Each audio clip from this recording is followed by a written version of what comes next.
Ulangan pasal 24 ayat 1 sampai dengan 22. Ulangan pasal 24 ayat 1 sampai 5 tentang perceraian.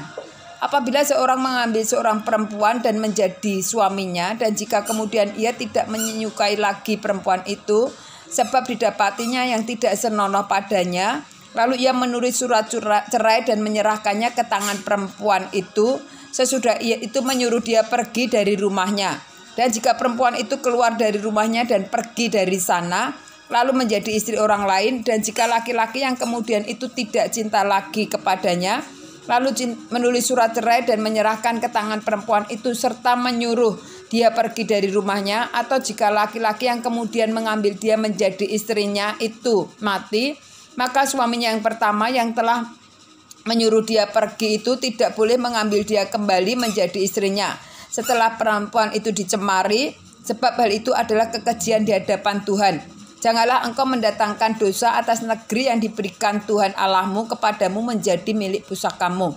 Apabila baru saja seseorang mengambil istri, janganlah ia keluar bersama-sama dengan tentara maju berperang atau dibebankan sesuatu pekerjaan.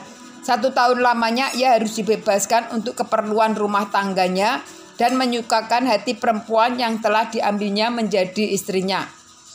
Ulangan pasal 24 ayat 6 sampai dengan 22 tentang melindungi sesama manusia. Janganlah mengambil kilangan atau batu kilangan atas sebagai gade, karena yang demikian itu mengambil nyawa orang sebagai gade. Apabila seseorang kedapatan sedang menculik orang, salah seorang saudaranya dari antara orang Israel, lalu memperlakukan dia sebagai budak dan menjual dia, maka haruslah penculik itu mati. Demikianlah harus kau hapuskan yang jahat itu dari tengah-tengahmu. Hati-hatilah dalam hal penyakit kusta dan lakukanlah dengan tepat segala yang diajarkan imam-imam orang Lewi kepadamu. Apa yang kuperintahkan kepada mereka haruslah kamu lakukan dengan setia. Ingatlah apa yang dilakukan Tuhan Allahmu kepada Miriam pada waktu perjalananmu keluar dari Mesir. Apabila engkau meminjamkan sesuatu kepada sesamamu, janganlah engkau masuk ke rumahnya untuk mengambil ganti daripadanya. Haruslah engkau tinggal berdiri di luar, dan orang yang engkau beri pinjaman itu haruslah membawa gade itu keluar kepadamu. Jika ia seorang miskin, janganlah engkau tidur dengan barang gadaiannya. Kembalikanlah gadaian itu kepadanya pada waktu matahari terbenam, supaya ia tidak dapat tidur dengan memakai kainnya sendiri dan memberkati engkau. Maka engkau akan menjadi benar di hadapan Tuhan Allahmu. Janganlah engkau memeras pekerjaan harian yang miskin dan menderita, baik ia saudaramu maupun seorang asing yang ada di negerimu, di dalam tempatmu.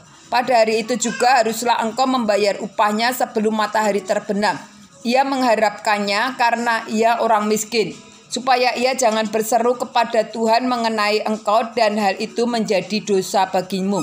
Janganlah ayah dihukum mati karena anaknya, janganlah juga anak dihukum mati karena ayahnya. Setiap orang harus dihukum mati karena dosanya sendiri.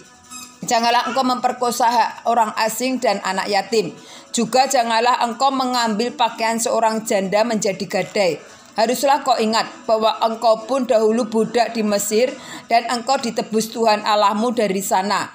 Itulah sebabnya aku memerintahkan engkau melakukan hal itu. Apabila engkau menuai di ladangmu lalu terlupa seberkas di gandum di ladang, maka janganlah engkau kembali untuk mengambilnya.